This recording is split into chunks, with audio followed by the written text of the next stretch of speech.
This is 69. Rest is not weakness. There was a time in my younger days when I believed that rest was a sign of weakness. I thought that taking a break, letting someone else see me idle would make me appear less capable, less determined. I wanted to be seen as the person who was always there, always working, always pushing forward. Rest to me was the antithesis of progress, and I avoided it whenever possible. What I did not know then, but have come to understand now, is that rest is work. Rest is not the absence of effort. It is the crucial part of effort. Without rest, our work becomes hollow, our growth stunted, and our energy drained. Rest is not only necessary, it's sacred. Rest is the natural rhythm of life. Every organic species requires rest. Look around, and you'll see the evidence everywhere. Trees that shed their leaves in the fall, their branches growing bare as they prepare for a season of rest. Beneath the surface, their roots deepen, unseen but essential for future growth. Bears hibernate in the depths of winter, conserving energy, recovering, and preparing for the demands of the warmer seasons ahead. Even the smallest creatures, birds, insects, the unseen microbial life of the soil, follow natural cycles of rest and renewal. Nature teaches us something profound here. Rest is not the absence of life, it is the foundation of life. Without rest, there would be no vibrancy, no renewal, no capacity for growth. The very existence of these natural rhythms serves as a reminder that rest is a necessity, not a luxury. Life depends on it. Yet as humans, we often resist this truth. We try to force ourselves to operate as though we are machines, constantly producing, always on. But we are not machines. We are living beings, governed by the same rhythms of effort and recovery that permeate the natural world. To ignore this is to deny something essential about our nature. Rest is recovery, and recovery is growth. Why is rest so important? Because rest is recovery, and recovery is how we grow. Growth doesn't happen in the moment of strain. Growth happens after the strain. During the quiet moments of the rest when body, mind, and spirit begin to heal and rebuild. Think of an athlete lifting weights. The muscle fibers break down under strain, but they don't grow any stronger in the moment of effort.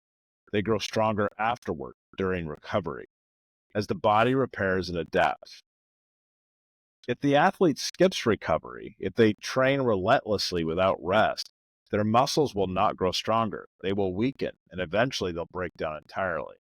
The same principle applies to every area of our lives: work, relationships, creativity, and even faith. There are many people that will provide advice on how to rest, but you definitely need reflection time in which you can strengthen.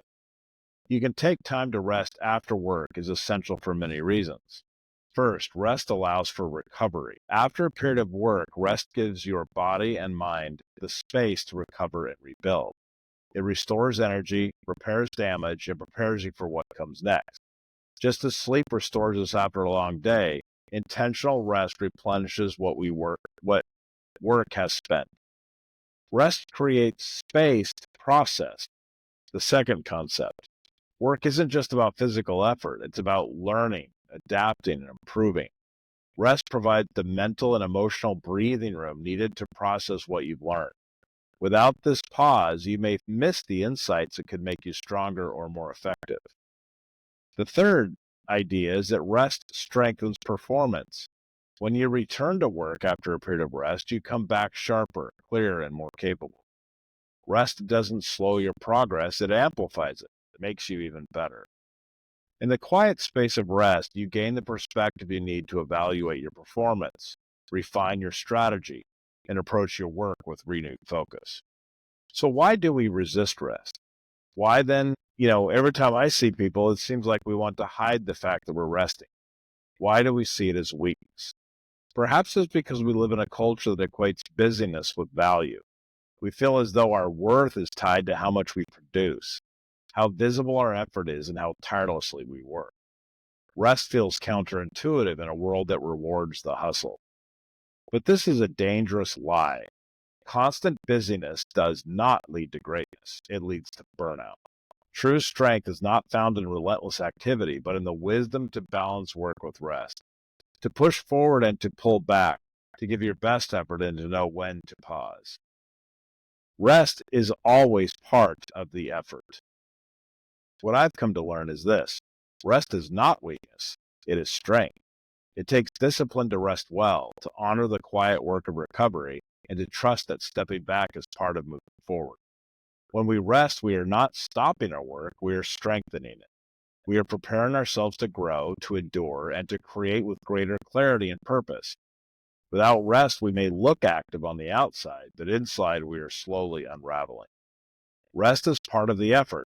It is a silent, invisible kind of work, but it is work nonetheless, and it is very crucial. If you, like I once did, find yourself resisting rest, if you feel guilty for taking a break or fearful of appearing weak, consider the rhythms of the world around you. Life flourishes in seasons of work and seasons of rest. You are no different. Rest is not a sign of weakness, it is a sign of wisdom. It is a reminder that strength comes not from endless striving, but from honoring the cycles of effort and recovery that make growth possible. So take time to rest.